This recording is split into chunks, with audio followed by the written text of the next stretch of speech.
Olá, eu sou a Vanessa da Yucca Plantas aqui de São Leopoldo, no Rio Grande do Sul. Primeiro eu quero te mostrar que esse é o primeiro vídeo do nosso novo cenário. Olha que lindo que ele está, olha só.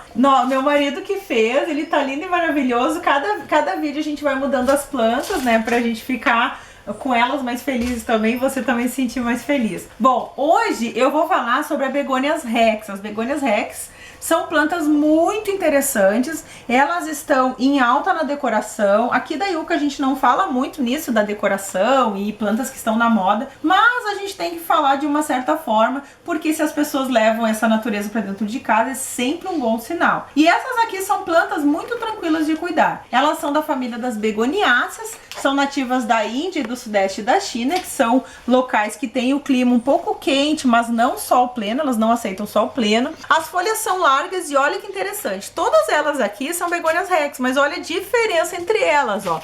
Tem folhas recortadas com pintas brancas, tem folhas mais avermelhadas no centro, tem folhas totalmente avermelhadas. Tem essa aqui que eu acho linda, olha só, que ela parece um caracol, ela é muito bonita. Tem essa aqui que é mais prateada, tem essa que tem tons de rosa, tem a toda verde que eu vou falar também depois.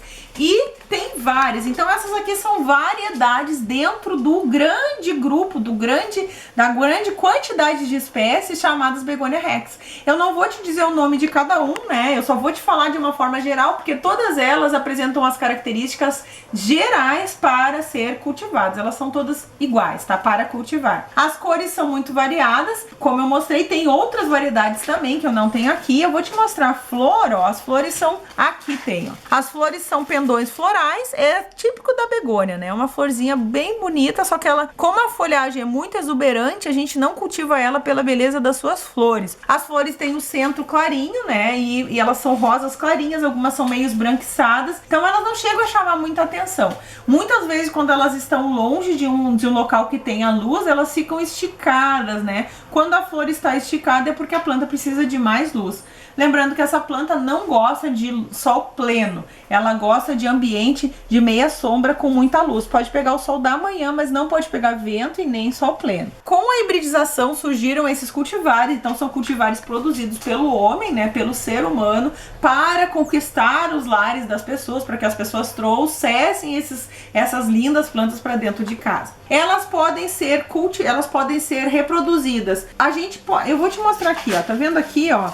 A gente tá vendo vários pedacinhos aqui, várias plantas diferentes, ó. Aqui já nasceu outro, esse aqui tá nascendo a partir daquele ali. Como é uma planta rizomatosa, ela vai formando os filhotes do lado. Então a gente pode separar eu não vou separar nesse vídeo, mas eu posso separar no outro vídeo se você pedir, né? Se você colocar ali no comentário o que quer, eu separo. Mas hoje é mais características gerais. O que a gente faz? A gente a gente tira do vaso e separa, né, cada um desses aqui é uma nova muda, a gente pode separar e daqui a pouco a gente vai ter mais e mais e mais. São plantas que, se a gente cuidar, elas duram muito tempo, são plantas perenes. Essas plantas eram bastante utilizadas na década de 80 e 90, agora está voltando com muito vigor, com novas folhas, com novas cores, olha que coisa mais linda isso aqui pra gente colocar na nossa casa, né? Elas têm que ter alguns certos cuidados, que eu já falei sobre o vento, que elas não gostam, elas também não gostam de sol pleno, mas uma coisa que é o que acaba com elas é excesso de umidade. Então elas gostam de um substrato um pouco mais úmido, um substrato rico em matéria orgânica. Não é um substrato de suculentas, é aquele que a gente pode misturar uma parte de casca de arroz para 3 partes de terra adubada, colocando um pouco de humus de minhoca junto, porque ela adora. E a gente vai colocar água quando o substrato estiver seco. A gente não vai colocar água quando estiver um pouquinho úmido. E a gente não vai também deixar ela esturricar. Então a gente tem que cuidar muito essa planta. Eu até trouxe aqui para você ver como ela fica quando ela tá seca, olha só. Ela fica muito desanimada, ó. Eu trouxe ela assim para você ver que ela fica desanimada. Então a gente vai colocar água nela e daqui a pouco essas folhas todas vão se reerguer. Ela não é considerada suculenta, ela é considerada semi-suculenta, assim como as outras begônias, porque elas têm o caule, né? Ela armazena um pouco de energia no caule. Alguns autores consideram ela suculenta, mas a maioria considera semi-suculenta. Então, o que a gente tem que cuidar? O excesso de vento ela não gosta, excesso de umidade ela não gosta e excesso de calor também não. E falta de água também não. Então a gente vai comprar, vamos supor, uma planta dessa, a gente vai colocar num ambiente muito iluminado, que possa pegar sol da manhã somente, ou perto de uma janela, 1 metro, no máximo de uma janela, para pegar aquela luz difusa, e a gente vai observando ela. Se a gente vê que ela tá muito desanimada, se a gente vê que ela tá caída, a gente tem que colocar mais água. Se a gente vê que as folhas estão ficando amolecidas, se o caule tá ficando meio mole, a gente toca, ele tá úmido, significa que é excesso de água. Essas begônias, elas podem morrer muito mais por excesso de água do que por falta. Outro cuidado bastante interessante que a gente tem que ter com as begônias rex é o seguinte, embora as folhas sejam muito bonitas e muito brilhantes, elas apresentam alguns tricomas, né, nas folhas. Algumas apresentam mais, algumas apresentam menos. Então a gente não vai molhar a folha, a gente vai molhar só aqui a base dela. A gente vai preferir não regar, por exemplo, com um regador de amplo espectro ou mesmo com uma mangueira. A gente vai comprar ou, né, usar a mangueira, aquele regador de bico fino, onde a gente chega somente no substrato para não molhar as folhas, que são bastante delicadas. Então as folhas, quando molhadas, podem acabar desenvolvendo fungos, porque os fungos estão em todas as partes, né? E pode acabar tendo um certo problema. E outra coisa importante, aqui eu trouxe uma begônia que eu deixei ela ficar assim para trazer para você o que fazer nesse caso. Vou abrir um espacinho aqui, ó, para você entender bem, quer ver, ó? Ó, tá vendo, ó?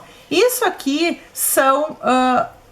por que ela tá pequena assim? Ela tem as folhas normalmente maiores, porque ela está buscando espaço. Então, em outro vídeo, se você quiser, eu posso fazer o transplante dessas mudas. Aqui deve ter umas 30 mudas. Cada uma merece um vaso diferente. Então, a gente pode agrupar de 3 em 3, ela vai crescer mais. Provavelmente, né, o que aconteceu aqui? Ela exauriu o solo de nutrientes, ela está sem nutrientes. E aí, como as raízes estão bastante compactas, eu vou puxar aqui só para te ver como é que tá, ó. Se a gente puxar, a gente vai ver que ela vem inteira, ó. Aqui, ó. Significa que as raízes estão bastante compactas, ó, o substrato já está compacto também. E cada uma dessas aqui olha que bonitinho, é uma muda em potencial. Então isso aqui é uma mudinha de Begonia rex. Eu coloco no substrato, ela vai crescendo e vai formando uma planta maravilhosa. Outra coisa importante, cuidado com o excesso de água. É uma planta bastante sensível a fungos. Então se a gente coloca esse excesso de água nas raízes, elas podem acabar apodrecendo e a gente perde a nossa begônia. Outras dicas importantes para você manter a sua Begonia rex linda e maravilhosa sempre.